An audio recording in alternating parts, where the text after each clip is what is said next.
Good morning, and thank you for joining us today.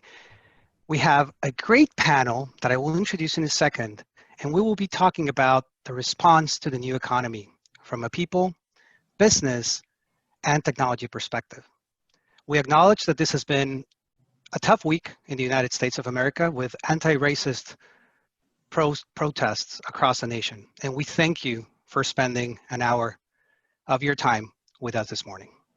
I am Alberto Villarreal, founder and managing director of NEPA-NOAA Transformation Advisory. We help multinational companies implement change in their operations in the United States, Mexico, and Latin America. Today, we have Stephanie Ryder. She is a Chicago Booth graduate and the CFO at Minted. Stephanie, would you mind introducing yourself, please? Yes, thanks, Alberto. Hi, everyone. Great to be here this morning. Thank you for having me. As Alberto shared, I'm the CFO at Minted, which is a design marketplace in San Francisco. We help bring the talent of independent artists to consumer design everywhere. I've been with the company about a year and really hope everyone is doing safe and staying healthy during these times, and look forward to our discussion this morning. Thank you, Stephanie. We have CJ Prisbill. Hi, I'm CJ Prisbill. I'm the co-founder and chief strategy officer at Snapsheet. We provide virtual inspection and estimating software for the auto insurance and homeowners insurance industry. So becoming much more relevant through all of the current things that have been happening in the world. So appreciate the opportunity and look forward to speaking with you all today. Thank you, CJ. And Kristen Barrett. Hi, everyone. Thanks so much for having us today. I'm Kristen Barrett, Booth Class of 2012. I am the COO of Collective Academy. It's a Mexico City-based education startup. We offer a master's program as well as executive education. I've only been with the company since the beginning of March, so it's been an interesting time to start a job. But prior to this, spent about 5 years actually working for University of Chicago at the Polsky Center. Fantastic. Thank you very much, Kristen. Before we dive into the questions, I just want to go through one housekeeping item. We've all been using Zoom, many of us for years, but most of us for the last 3 months. So if you want to ask a question, we will have a Q&A session at the end. So as the audience, at the bottom of your screen, you should have 3 buttons, and those 3 buttons are raise hand, are ask for permission to speak, and the third one is Q&A. So just click the Q&A button if you want to ask a question. Type your question there, and then we will review them at the end. Without further ado, let's begin. So when we think of what has happened over the last 3 months, we have seen specific behaviors that already existed accelerate. We have seen the use of specific technologies that already existed being used even more. And of course, the impact on the business of the pandemic, the impact of the pandemic on businesses has been tremendous. Today, our diverse panel is going to provide that perspective, the people perspective, the business perspective, and of course, the technology perspective of the new economy. What comes next? And the first question is, what have you learned in the last 3 months? And we're going to start with Stephanie. Stephanie, what have you learned in the last 3 months? Yeah, this is an interesting one, and certainly it has been a very trying time, and a time when we've had to come together as a team to support one another in an even more visceral way. So I would call it a couple of things here. So first, having a mechanism to both capture and listen to consumer feedback about your product or service is critical. So at the start of the pandemic, we learned from our wedding customers that they had a very critical need to be able to communicate to guests that some of their events were going to be delayed and or changed. And so we use that input in order to launch a new product in the form of a change the date card. And so that feedback loop enabled us to quickly launch that product and offer it into the market. And so having that capability to capture and listen to that feedback was just very important and a great learning for us. Two, I would say, one of the most important things to think about, regardless of the size or maturity of your business, is how you think about growth. And one of our great learnings over many years, and which became more palpable more recently, is to have done that in an intentional way in order to build a vertically integrated design platform which enables us to access a variety of categories, channels, retailers, and in turn to unlock greater TAM, product diversification, and in turn opportunities for our artists. And so what we learned during this more recent time is that that gave us the opportunity to give our customers purchase capability across products like art and home decor, which have been in higher demand during this point in time. And then lastly, what I would say is an integral part of running a business is thinking about a contingency plan. And certainly it can be helpful to be a little bit paranoid and to think about, what are the single points of failure, perhaps in the development process, in the supply chain, and how do you think about shoring those up for the situation that we found ourselves in.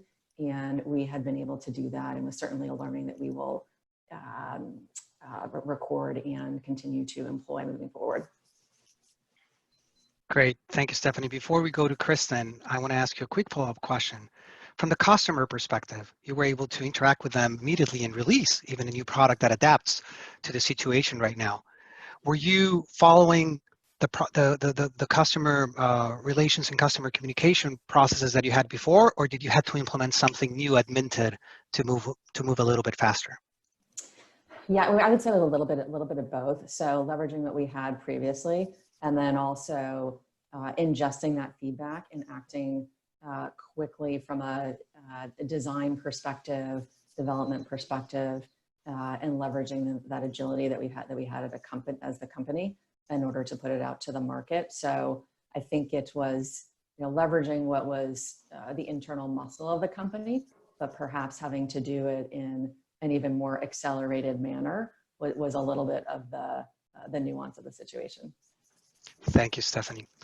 Kristen, at Collective Academy, what did we learn over the last 3 months? It's been a particularly interesting 3 months, I think, for me on sort of the personal and professional front, just because I started this job basically I think it was the 2nd of March, and we went fully remote 2 weeks later. So we're in Mexico City, so we're a couple weeks behind the US in terms of the pandemic, but it was a really interesting experience to try and get to know a team and start leading a team where you don't necessarily have that physical infrastructure in place that we sort of take for granted. And so for me, it's really trying to be very intentional and think about how do I create the interactions that I want? How do I support the culture that we have as our objective? How do you get to know people in a good way where, you have a weekly update meeting, but how do you ask them about their personal life without really sounding creepy?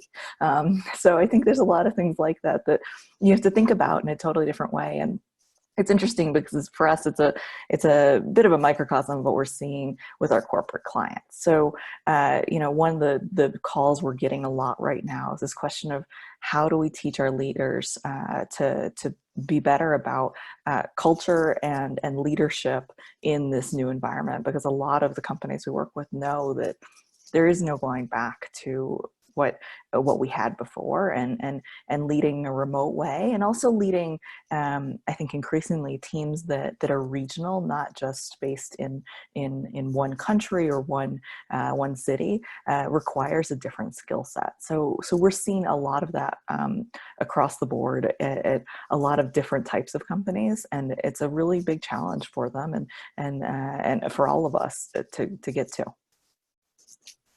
Thank you, Kristen. So in a sense, you were a tester of joining a company completely remotely and not knowing anyone in person and trying to build relationships, right? I mean, pretty close. I was lucky to have lessons 10 days. Yeah, I had literally 10 working days together. A lot of lessons learned, and you bring a very important topic, which is, okay, we're not going to be in the office as much or at all. Yeah. How do we continue to build a culture? We're so used to building a culture in person. How can you continue to build a culture in a remote way? Let's move on to CJ. CJ, what did you learn over the last 3 months? Yeah, the last 3 months have been particularly interesting in our organization because a large portion of our business was providing appraisal services for auto accidents. And I think, as anyone knows, when the country locked down, driving essentially just ground to a halt. So we have, as a leadership team, been through a lot. I mean, from accessing and dealing with PPP funds, dealing with an entire dynamic shift in the organization of our entire business model, shifting business models of our entire client base, large property and casualty insurance carriers, and I'm sure you've seen the news of how they've been interacting with their clients throughout all of this, and then being able to I've been kind of learned a lot about the resiliency of an organization, even in a trying time and when you're not able to be together. How do you come together and quickly shift and pivot your path forward to focus on the things where you can win? And we've been, successfully, we've had some really good software products growing in the market, but trying to come together as to how we can, as an organization, support our clients and being respectful of what's happening in the world, but continue to just pivot the company and move in a new direction. So we've kind of been through a little bit of everything in this as a leadership team in our learning quite a bit about what that means and what we're going to end up with from a technology perspective in the new economy. Thank you, CJ. Definitely being flexible and adaptable, is the name of the game these days, right? Listening to your customers and being able to provide service even in this situation. Well, this leads us to the second question. In a way, we've been to the future in the last 3 months. And I don't mean it, of course, in a literal way. The future doesn't look like that. And if it looks like this, well, to be honest, it sucks, right? But there are some things that we actually like about the last 3 months. And I'm going to spare myself of going through a list of things that I like, and I'm going to ask you, and I'm going to start with Kristen. Kristen, what behaviors, what actions that are new and that happened in the last 3 months would you keep? So one of the really interesting things that we've seen an uptick of interest in is actually around mindfulness. And this idea that in order to be a great leader, to some extent, you need to know yourself and have a sort of self-awareness that's really healthy.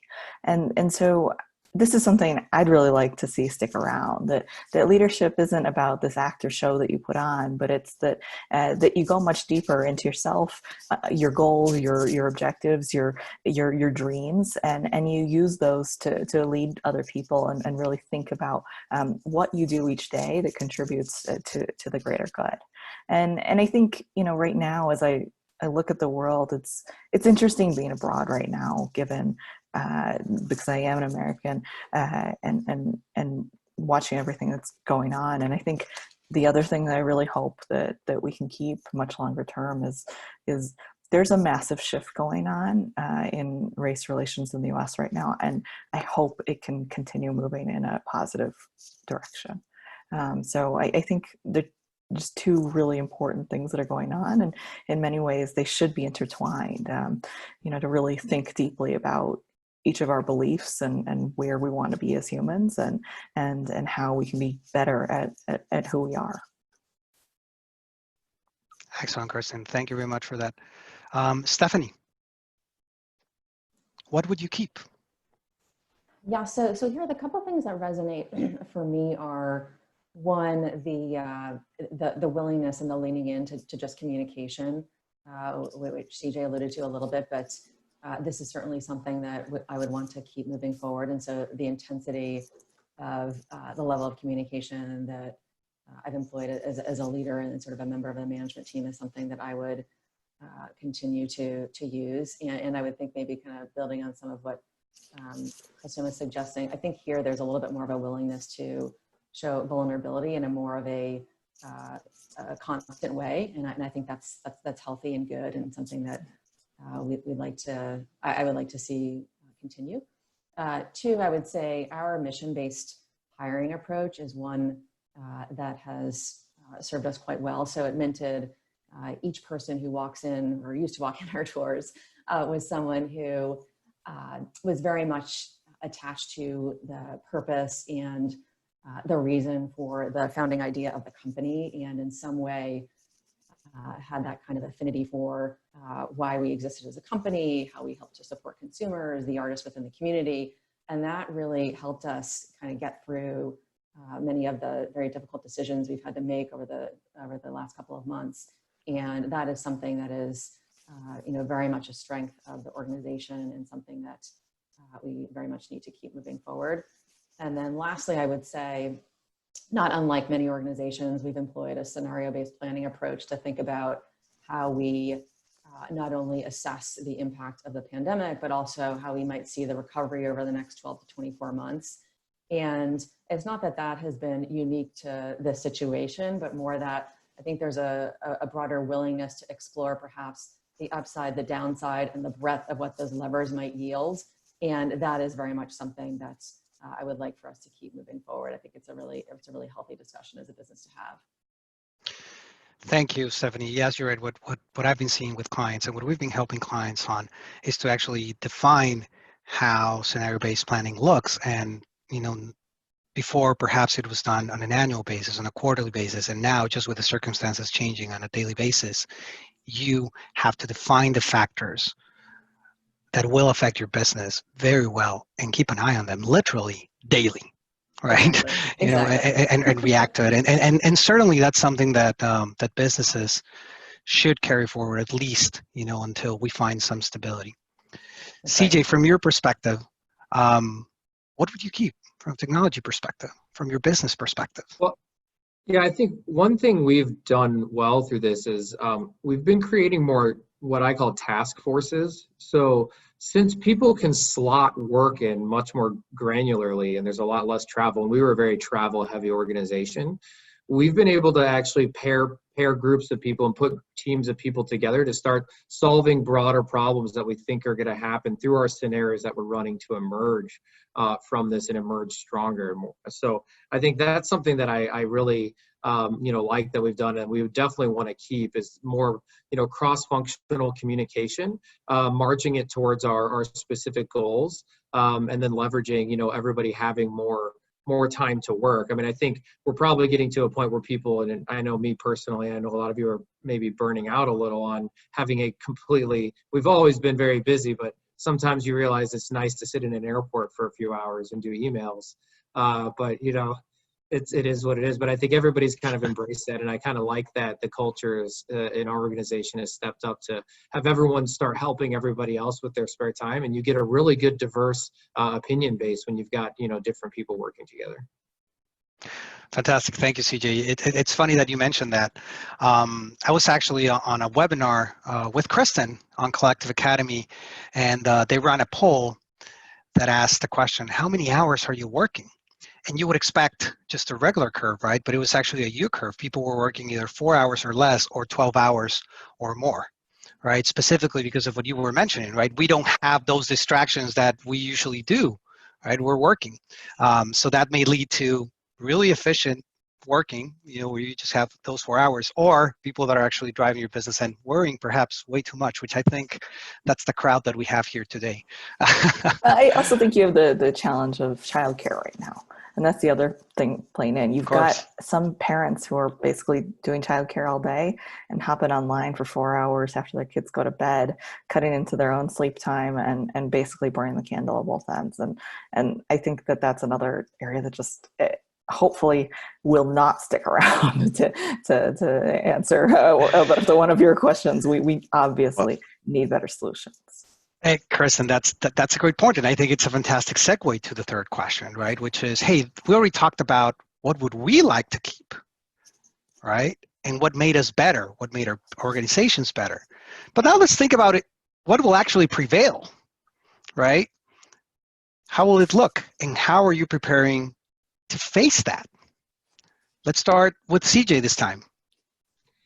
Yeah, from a technology perspective, and especially in the enterprise space where we're playing, we're seeing the large companies now really be faced and forced with new customer engagement models. And insurance has always been customer facing, but through brokers and agents and a lot of in-person touch, which seems surprising, but it's very true. And now a lot of the organizations that did not embrace the digital change, even here in 2020, have been thrust into it. And I think that there's no doubt that having a more distance type of interaction with your client that used to be face-to-face is going to be around with us for quite some time. So I think the bigger organizations and the ones that are very customer facing are going to have to find ways to leverage technology in any way, shape, or form to do that. And some of the bigger regulated industries like insurance and banking are going to struggle a little bit to begin with, because it is hard to build a very good, secure, network regulated way to interact with your client base, especially leveraging things like startups and tech companies where you maybe don't know their infrastructure.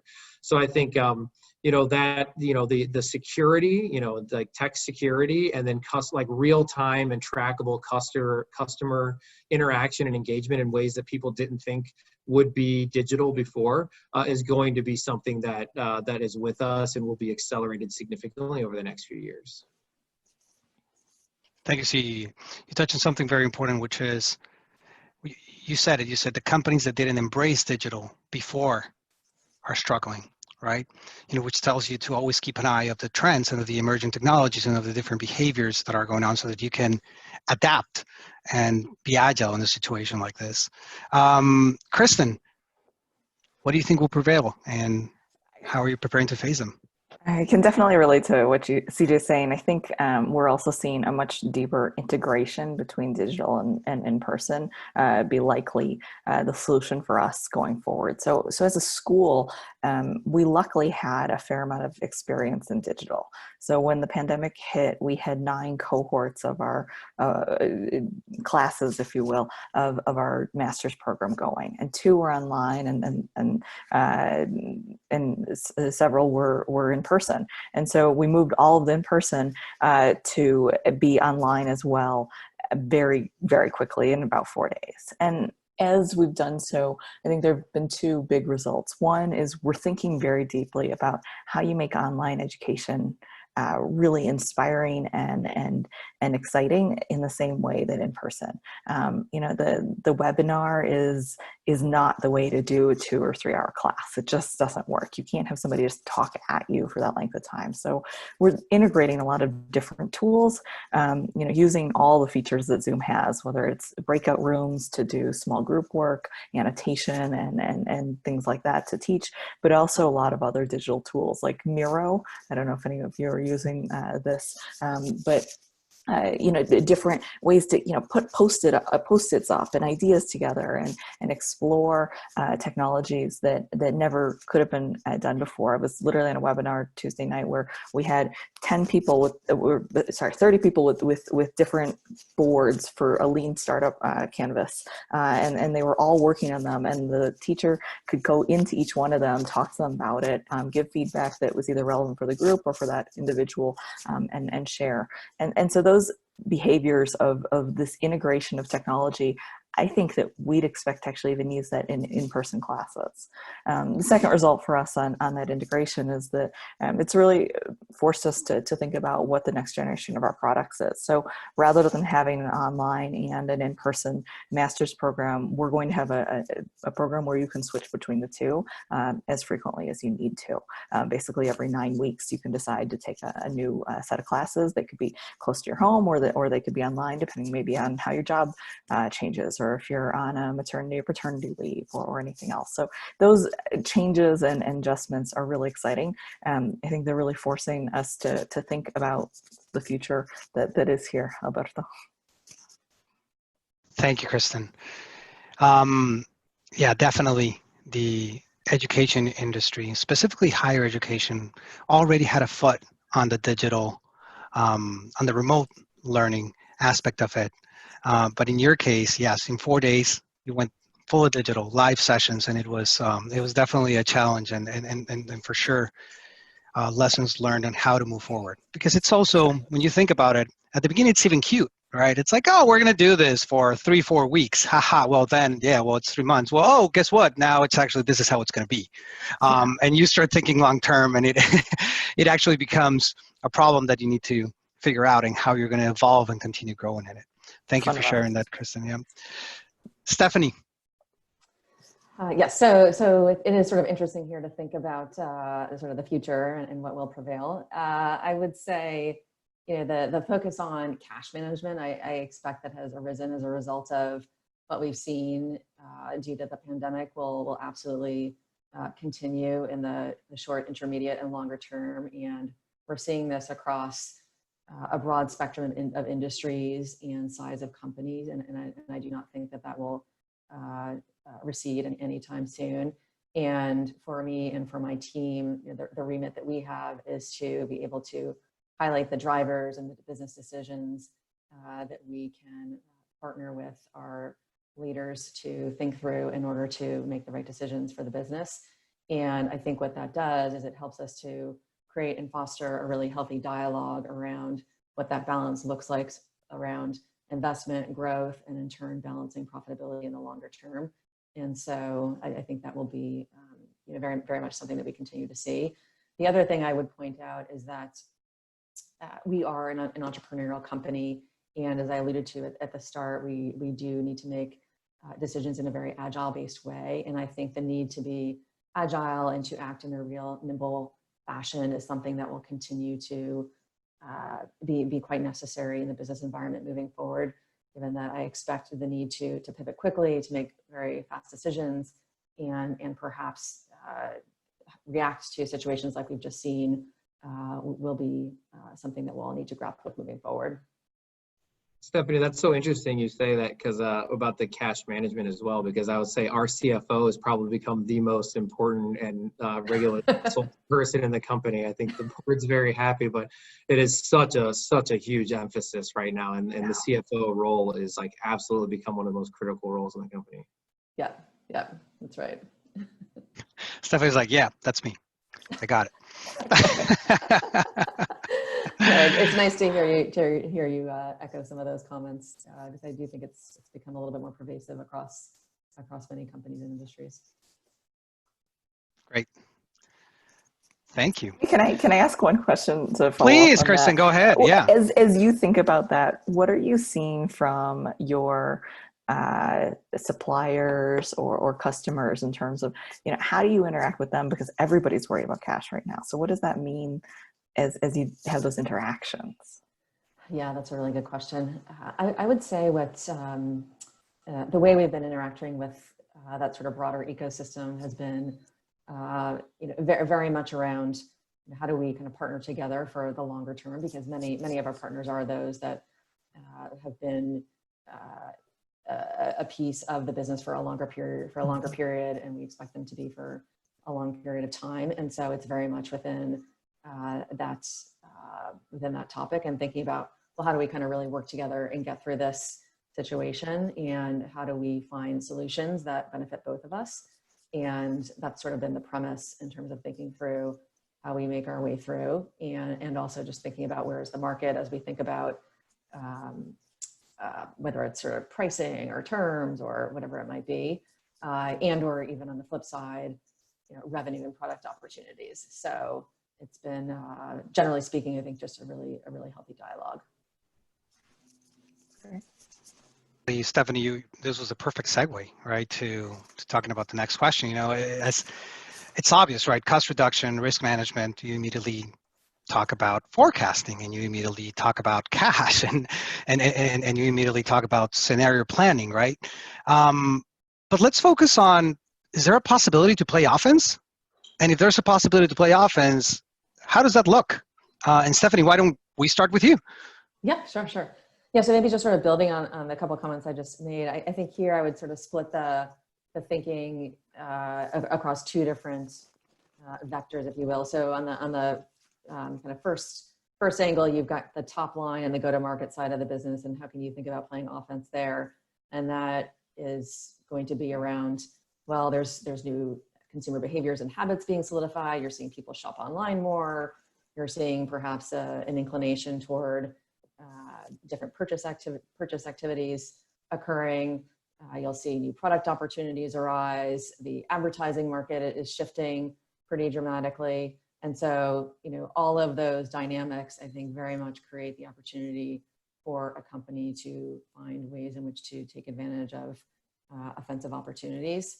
On the expense side of just sort of operating the business, there I think there's ways to think about holistic risk management, a very aggressive cost management stance when you think about managing your contractual exposure, and also in thinking longer term about replatforming your cost base. I think you'll very much see that occur over the longer term. And to my earlier comments, I think as companies have had discussions with partners around how they are navigating this current environment, I think the outcomes of those discussions will very much influence some of that replatforming work over the next couple of years. So I think about it a little bit in kind of that dynamic. What's sort of the offensive way in which you can tackle your top line and your go-to-market, and then what are the ways in which as well you can think about balancing the cost, the cash, and the liquidity side as well. And Stephanie, how top of mind is growing the business right now and thinking about offense? Yeah, I would say very much so. I mean, good. To my earlier point, there are certainly some very significant pockets of demand. And so thinking about how we can access those is not an opportunity we want to not take advantage of. It's very front and center. Understood. CJ, how about you from your perspective? Yeah, so like our offense, I think, started with a good defense to begin with here. And I think as Stephanie alluded to, is constraining, controlling the cash, ensuring that in this new world moving forward that your cost structures are aligned. And I think you have to, that was the first thing we moved very quickly as an organization to do, is to say, okay, how do we ensure that we are in what's going to be inevitably a more cash constrained and revenue constrained environment? How are we making sure we're going to survive regardless of the umpteenth scenarios that we can put together for what's going to happen, every single day moving forward? So then in the insure tech space where we play, there's a lot of different players too, and in various levels of funding. So, we've got a bunch of startups that have just recently raised very large rounds of capital, and some that are a little bit more legacy. And so there's going to be some cash constraint, and there's some people flush with cash. So the ones flush with cash, especially at a startup level now, can get really cost-effective advertising, cost-effective go-to-market. They're a little constrained to go to seminars and to trade shows and things to meet people and get new market access.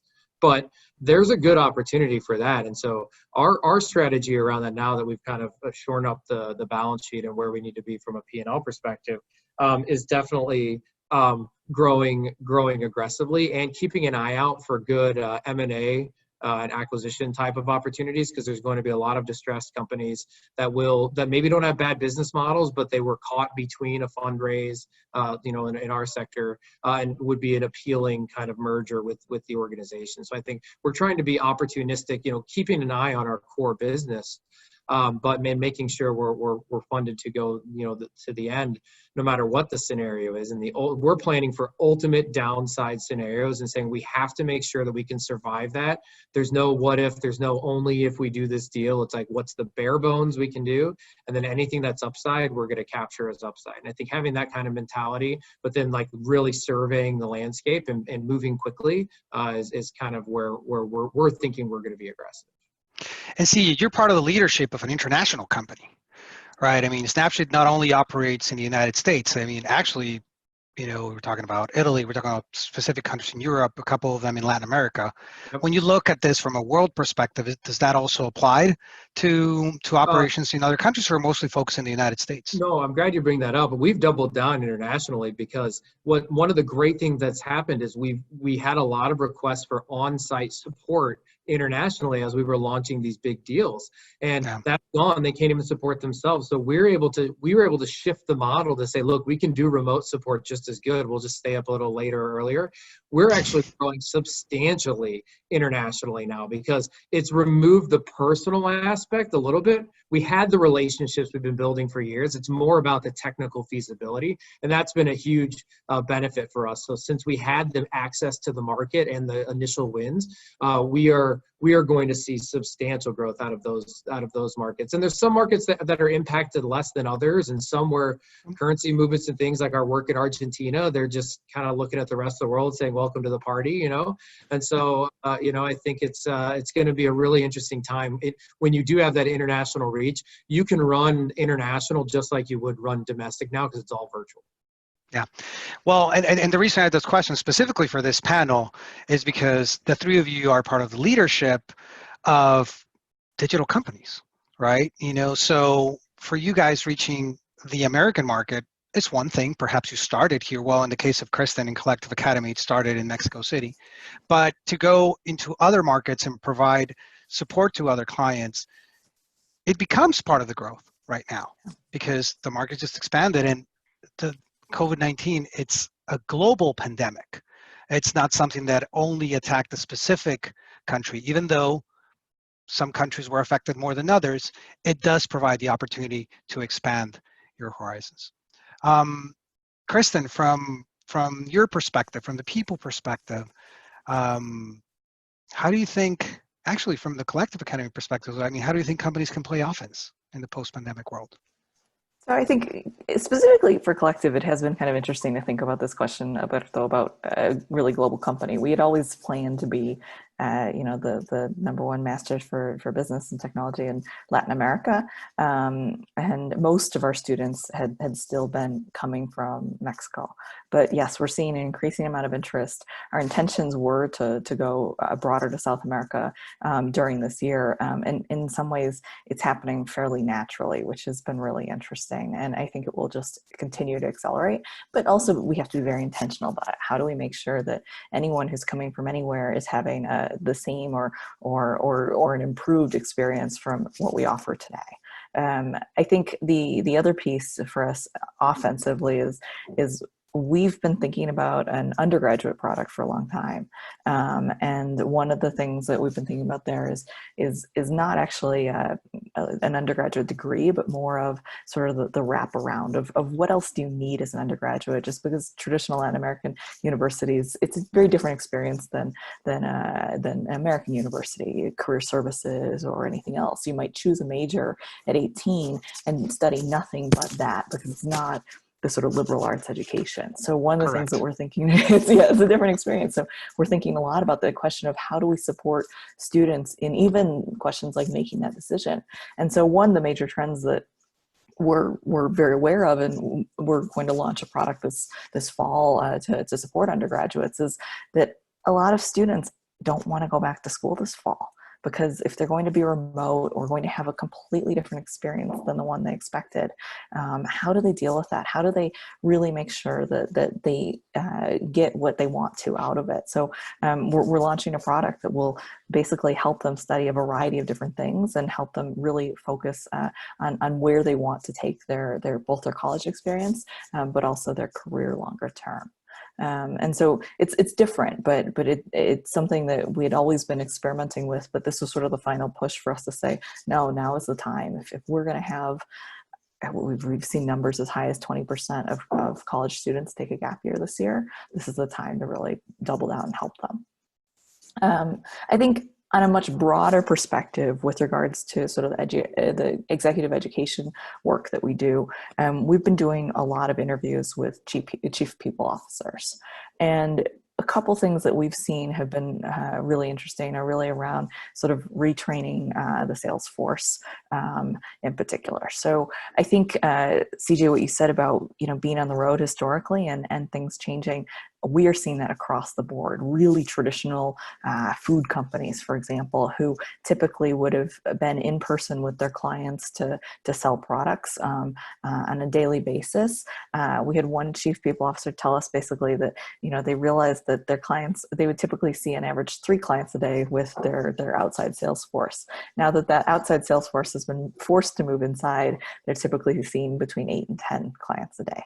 So it's an efficiency that I think the company is unlikely to let go of for obvious reasons. So as this has become more acceptable and the relationship piece has changed, I think we're going to see a lot more of that. And it was just a recurring theme throughout our interviews that something is going to have to change, particularly in sales, and probably more than any other function that we had seen. That's very interesting, Christine. We have a Q&A. We have a question for the Q&A, but I'm going to ask it now because it just makes sense with what you're saying, and that's the shift that we're seeing in skills. So let's start with you, Christine. What do you think are going to be the skills that people would need in the future? I think Stephanie actually alluded to this earlier. I think communication is going to be an absolutely critical skill. If you are working remotely, if you have team members who are in a different physical place, even if we go back to having sort of traditional offices, the idea of a company that is made up of people from the same town and you know, everybody's commuting in from this suburb and going to the next suburb over to work in their office that day and then leaving and watching their soccer games together as parents and whatnot. It's just not relevant anymore. As we become a much more global world, even if we're not physically together, companies are going to be spread across the globe. And also, I think that you're going to continue seeing the shift that we've seen over the past few decades towards major metropolises. But there are a number, and Stephanie can probably speak to this more than I can, that have gotten unsustainably expensive, particularly the Bay Area, New York. And so I do think you're going to see the world shift to a place where talent is found anywhere. The best talent is found and rewarded anywhere. And that the best talent also develops their skills anywhere. And so It's funny that you mentioned that, because I was having a conversation with one of my friends and in the Mexico Secretariat of Foreign Relations, and we were discussing the possibility of having American and Canadian workers actually move to Mexico, right? Because when you think of Cancun, Puerto Vallarta, Cabo San Lucas, you know, which were, they live off tourism, right? And people can travel, and this is international tourism, right? So we were saying, well, perhaps, you know, if you work at Facebook and you're never going to have an office, why don't move to Cancun, you know, and continue working from there. sounds lovely. So, hey, sounds good to me, especially during the Chicago winter. But you touch on those important points. Stephanie, what do you think will be the skills of the future, or what are you seeing, or what will your team need in the future, right? What are you looking for? Yeah, that is an interesting one. I mean, I think that you know, the need for, as I alluded to a little bit earlier, agility, you know, communication. I think the ability to adapt to challenging and different circumstances, and also the ability to navigate ambiguous environments and/or business situations, which I think we're all experiencing in a very, very palpable way at the moment, I think will be absolutely critical. And I think also the sort of skill around embracing and adapting different work from home and/or work remote tools. Kristen was mentioning Miro, so you know, sort of that willingness and openness to work in a different way in the future. I think all of those things are going to be absolutely necessary in this new environment. See, I love that. You know, we haven't mentioned any specific skills. You know, we talk about, I mean, we talk about the overall person, you know, they're the component of being agile and being able to adapt to change. And yes, you know, having the knowledge of the new tools, but we're not mentioning anything like creating these new tools or coding them or coming up with them. What about you, CJ? What do you think are going to be the skills, or what are you looking for? I do have one specific skill, I think. There you go. PowerPoint capabilities. Because, you know, but let's be honest, you've got a PowerPoint on in the background here. I mean, actual like visual communication and capabilities, so more artistic communication of the point you're trying to get across, have become much more critical, because we have some very fine orators in our company, but when you try to actually get them to start to get in an environment where they might be choppy and you can't feed off of the crowd, actually visually depicting your information and having that skill set. So we've picked up some people that are really good, kind of former consulting folks that really can help us do that. And it's actually having huge benefits from a sales perspective, a communication, even an internal communication. I also think another skill that's really going to change and need, I don't know the answer here, is management. It is a lot harder to manage remotely, especially with those of us that were in corporate headquarters that are used to being around. I mean, we're seeing office politics completely change. There's no office, there's less politics.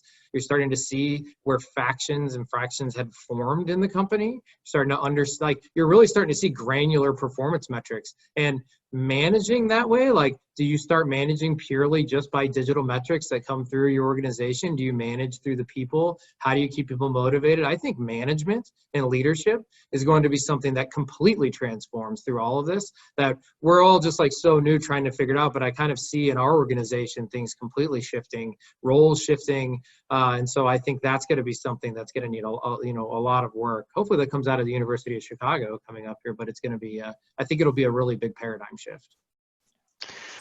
It's funny that you mentioned the piece about PowerPoint. When I was an associate, when I started my career in consulting, look, I like consulting so much that I even started my own firm, right? People usually do consulting for a couple of years, get their MBA, and then they're going to industry. I actually like it so much that I've devoted my life to it. But when I was an associate and I built a PowerPoint presentation, I will never forget this partner because she said, Alberto, you can build slides. You have a career in consulting, my friend. I was like, okay, there you go. But you're right, CJ. You're right about how management has changed. It's not the same to manage a team physically, seeing your team every day, or managing a team remotely. In my personal experience, I've gone through phases in my career where I'm managing 4 or 5 projects remotely, right? And it is completely different, right? The way that you interact with your teams is completely different. You have to be way more organized.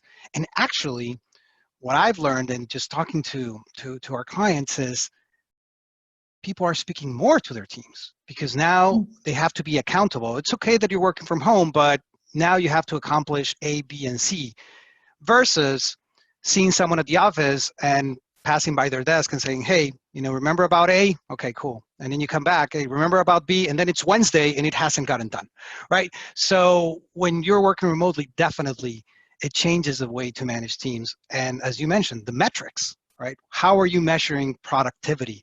How are you measuring efficiency? But more importantly, how are you measuring satisfaction? I mean, do people actually want to continue working from home? That's a key question. Can they work from home? Kristen mentioned it. Kristen, she's the mother of twins. And in my home, we have a 4 and a 5-year-old running around, which I actually sent them to the park to do this webinar. So, how to manage the situation, those are definitely changes that are coming. Thank you for that, Kristen, Stephanie, and CJ. Last question.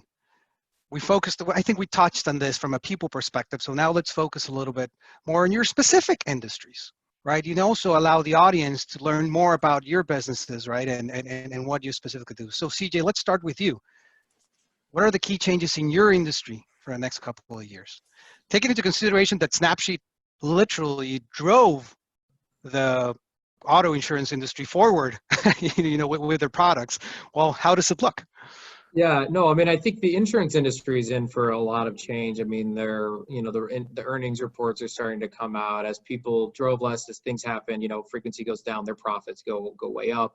And I think, so it's going to be an industry that, pending what happens through all this stuff, is going to be flush with cash. And we'll be making some investment decisions then, right? And I think, as I mentioned before, it's all going to go virtual and touchless. And in the insurance industry too, they're inherently risk averse. That is their nature. So less human interaction, more features, more capabilities. I think this will be used as an opportunity to take a big shift towards digital. And I think so for the next few years, even from a lot of consulting perspective and technology perspective, there's going to be a lot of help needed to get there, because you can't, no matter what what we're thrust into, there's nothing, you can't just change your organization immediately overnight, no matter, even if necessity dictates it. Like, everyone's got their own cultures, everyone's got their own infrastructure. And so I think there's going to be a multi-year effort in this industry to kind of transform itself, to emerge. And it's going to emerge probably with the latest and greatest technologies. I think they'll be able to afford those advancements. What'll be interesting is to see how the organizations adopt it and how they adapt their processes into the new needs of their customers. Thank you, CJ. Stephanie? Yeah, so here I'd say for e-commerce, one of the things that's been interesting, which I perhaps mentioned a little bit earlier, is that as an industry, there are several players who are seeing just a dramatic amount of incremental demand. So there are places where app downloads are up 84 or 300% year on year. So in and of itself, setting aside sort of what we might experience in the future, change has come, and stepping up to realize that demand has been significant. setting that aside and just thinking about, well, how do you just generally implement change moving forward?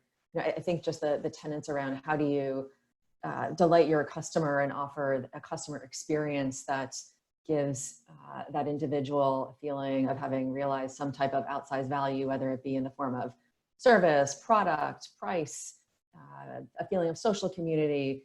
That's, I think, will not change. And that is a way in which to continue to innovate and drive that evolution within the industry.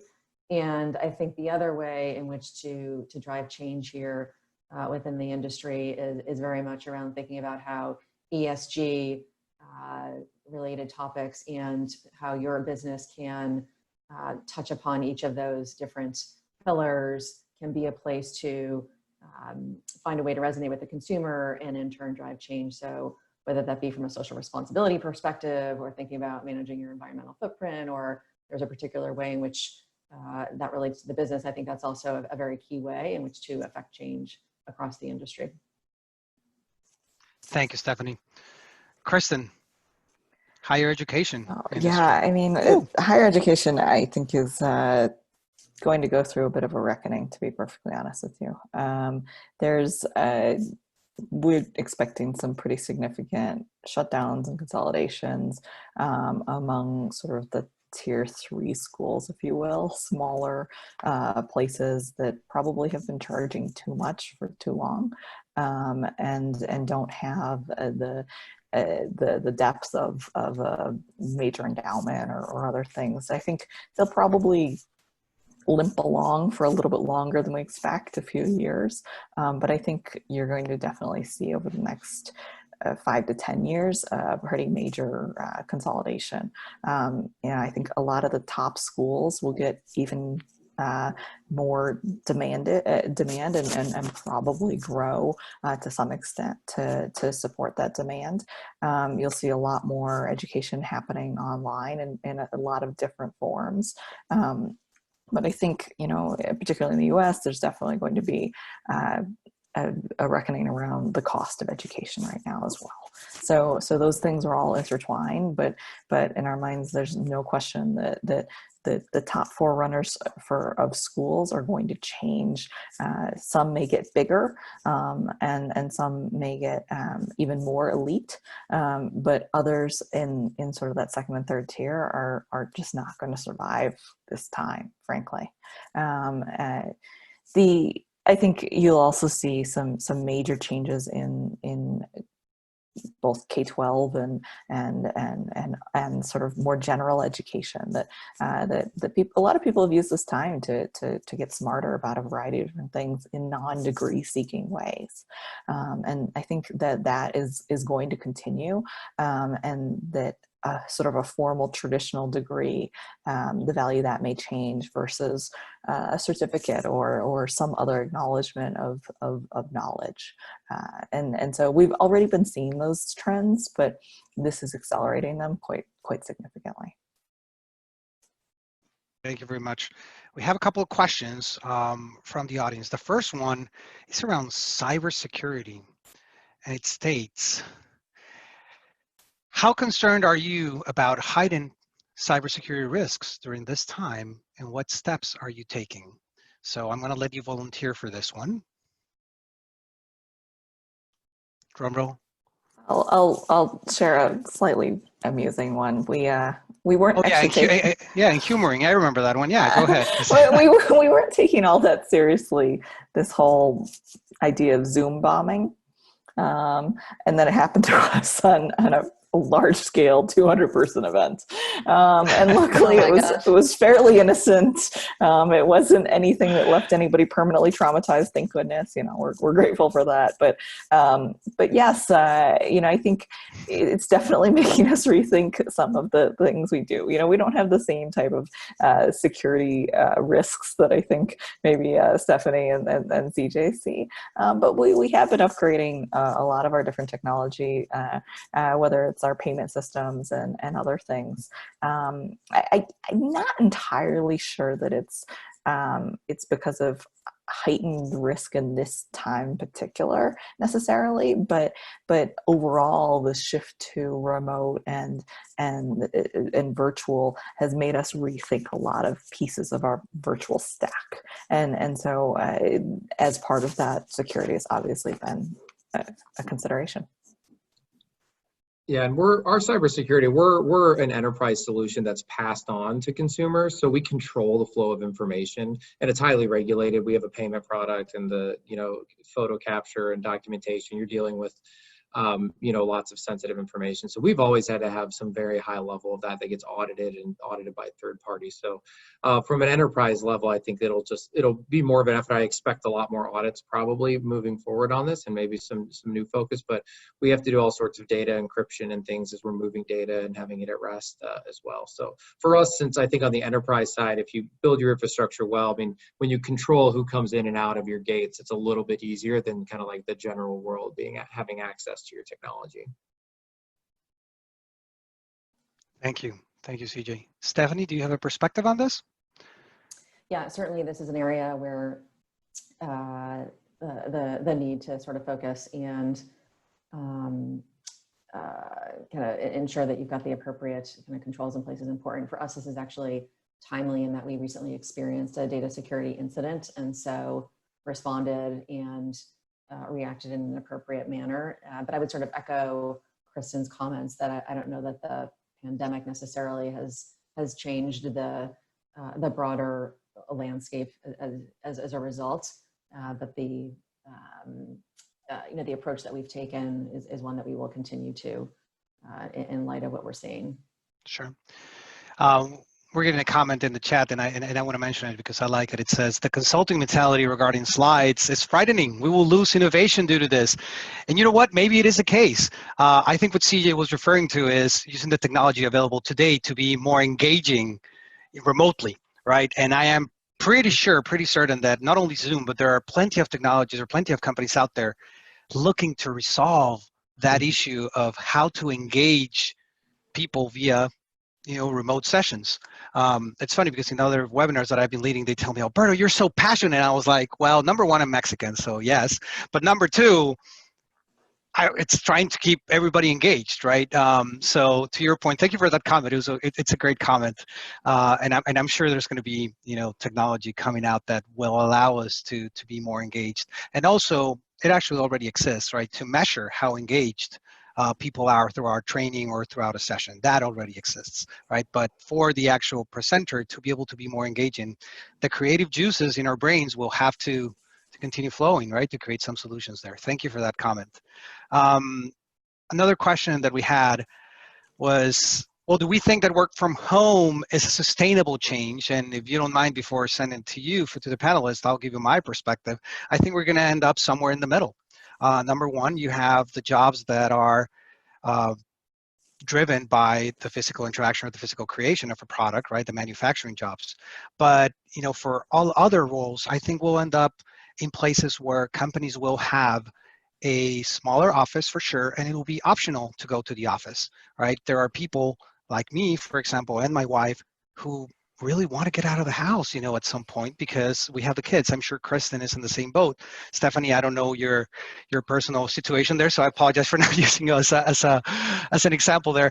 But it's I think it's going to be in the middle, and companies will definitely have to adapt to the needs of the people that work with us, right? It's number one is, can your role be performed remotely, and number two, do you want to perform it remotely?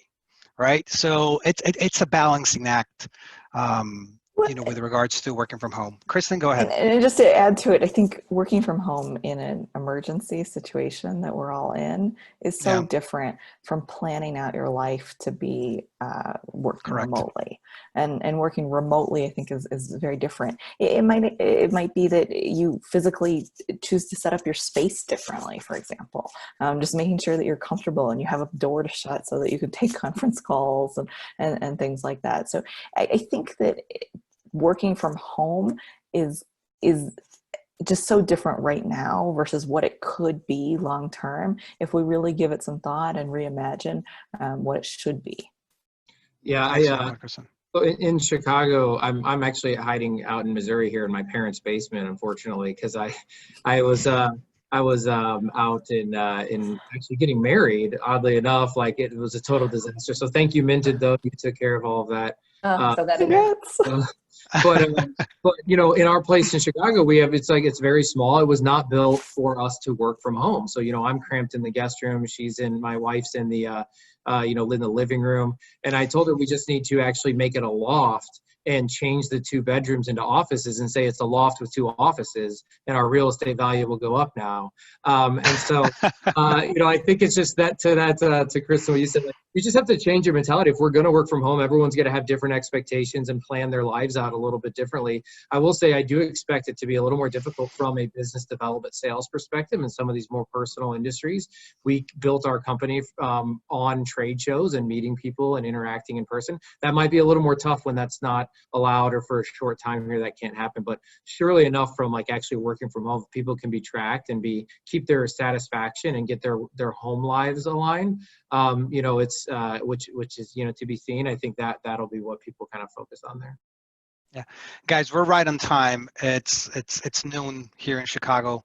CJ, are you good for 2 more minutes? Stephanie, Kristen, or we close? Okay, sounds good. So Kristen, your perspective on that question, and then we close it out. Sorry, yeah, so I think just to make I'm sorry, it was Stephanie. Sorry, Stephanie, your perspective on working from home, and then. Yeah, no worries.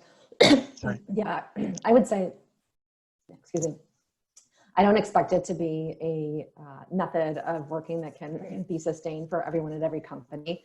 I mean, I do think that there are organizations where if you have a new team, if you are working on a product that requires physical interaction, it's just not going to be sustainable for all of those individuals to be working from home. So I would agree with you, Alberto. I think we'll land somewhere in the middle where you'll have large pockets of teams and or individuals who work from home and others who work from the office.